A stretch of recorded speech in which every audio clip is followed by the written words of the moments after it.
مساء الفل عليكم.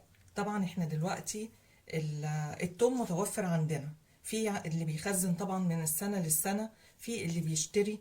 احنا عايزين ان احنا نعمل التوم البودر خام في البيت. يعني ايه خام؟ التوم اللي بنجيبه جاهز من بره يا اما بيبقى محطوط عليه دقيق يا اما نشا، وتلاحظي اما بتيجي تحطيه على الاكل وهو سخن بيكلكع معاكي، بيعمل تكتلات. طيب، بتبقى ريحته مش جامدة قوي ولونه مبيض جدا من كتر الحاجات اللي محطوطة عليه. احنا عايزين نعمله في البيت بطريقة موفرة جدا.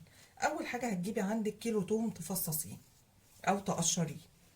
مكنة شيبس عندك ايا كان نوعها اهي، بس تكون علبة كده عشان ايه تقدري تبشري فيها.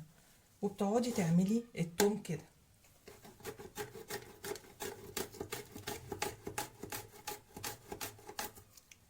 بالطريقة دي كده اهو، وبتحاسبي طبعا على ايدك عشان ما تتعورش كده. نقعد بقى نعمل الكيلو بمنتهى السهولة، مش هياخد منك اي وقت خالص لو ان انت باصه ان الموضوع متعب ومجهد، بس في الاخر النتيجة بتاعته مرضية جدا ليكي اهو. مش هطول عليكي الفيديو، هيبقى شرايح بالطريقة اللي احنا شايفينها قدامنا دي اهو. ده كده اهو، ده حوالي نص كيلو توم لان انا عملت نص، وهوريكي في النهاية الشكل بتاعه. طيب، لازم عشان اعمله احطه على مناديل مطبخ كده او ورق مطبخ. اول حاجة هنعمله في الميكرويف، هندخله الميكرويف لمدة 10 دقايق او 8 دقايق في الاول.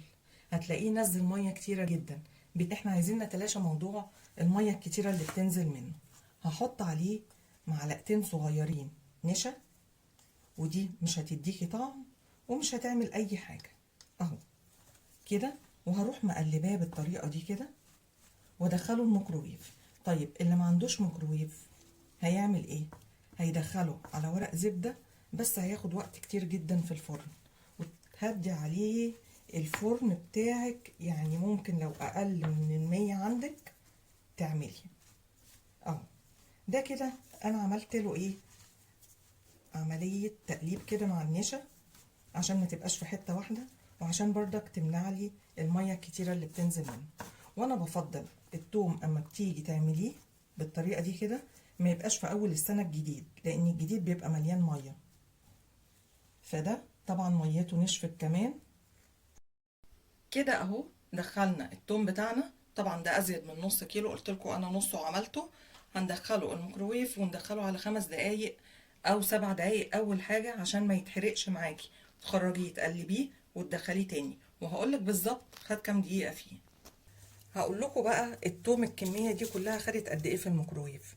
طبعا شايفين الكمية كبيرة، ده كان كيلو توم حطيته على مرتين. لو قسمتيه على 3 مرات هياخد وقت اقل، بس هتحسبيها في النهاية هتلاقيها هي. ده خد تلت ساعة في الميكروويف، تلت ساعة بالظبط. طالع ذهبي اللون ده، بصوا القرمشة شايفين؟ انا مهوياه بس على ورقة عشان كمان 5 دقايق يهدى، وهروح طحناه اهو. بتطحنيه وتصفيه من مصفى على اساس لو في اي مثلا قطعة طرية تنزل. ممكن القطعة الطرية دي ارجع تاني ادخلها الميكروويف لو في شوية اهو. شايفين المنظر عامل ازاي؟ طبعا دي ممكن كمية تكفيكي سنة. لو انت باصه ان هو هيتطحن هيبقى شوية قليلين جدا، لا، بس انت عندك توم خام ريحته تجيب اخر الشارع. هنا بعد التوم سبته هدي شوية ورحت ضرباه. بتضربيه وتصفيه بالمصفى، في اي تكتلات بترجعيها تاني المطحنة وتكملي عليها وتطحني. شايفين طالع ناعم ازاي؟ شايفين بقى اللون بتاعه؟ بصوا اللون جولد جميل ازاي اهو. قدامك بقى حل من الاتنين، يا تحطيه في بطرمان وفي الفريزر، يا اما بردك هتحطيه في كيس وفي الفريزر. بس الكيس لازم بردك هتحطيه في قلب بطرمان وتقفلي عليه عشان ما يبوظلكيش اي حاجة او يكرفلك طعم اي حاجة توم.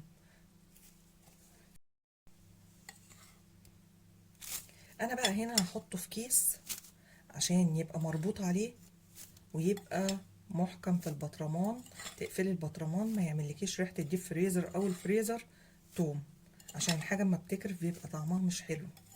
اهو ده كده الكميه كلها، شايفين المنظر؟ تقدري ان انت تعملي تاني. بص الكميه قد ايه، يعني ده حوالي 300 جرام اهو، ده حوالي 300 جرام. كل اللي انا هعمله هتقفلي عليه بالطريقه دي كده. عايزه تخلي شويه طبعا للاستخدام بره، هتحطي البطرمان على قد استخدامك اهو. هنا انا ربطت عليه، خرجت منه الهواء.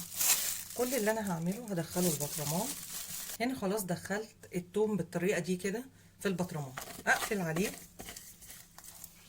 اهو، شايفين؟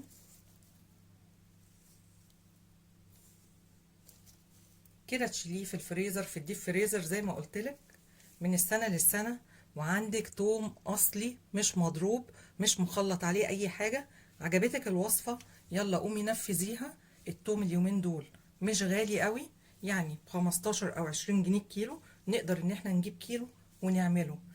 ما بالك بقى التوم الجاهز البودر اللي بنجيبه من بره، الكيلو ب100 وب100 وشوية، على حسب كل نوع عطار بتجيبيه منه. لا انت هتعمليه ب20 جنيه وفي 20 دقيقة. شفتي بقى التوفير؟ يلا عجبتك الوصفة جربيها، وما تنسيش اللايك والشير والفولو للشيف رانيا طلعت.